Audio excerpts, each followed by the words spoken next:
Saktong 1 month na nga bago namin binuksan itong PisoNet namin. At ayun, nagulat kami sa sobrang dami, halos mapuno na ang box. Yan guys, 2 lang yung PisoNet namin na pinagkakabala namin ngayon.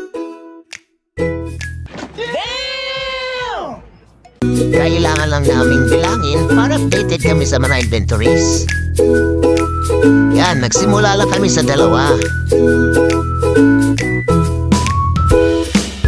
Pala ang itsura ng PisoNet namin.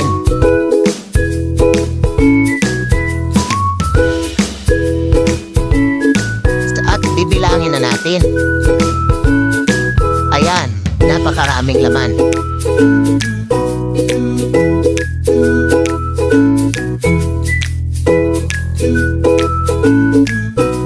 Na lang at merong tumulong sa aming magbilang. Ayan ang laman niya guys, 7,480 sa loob lang.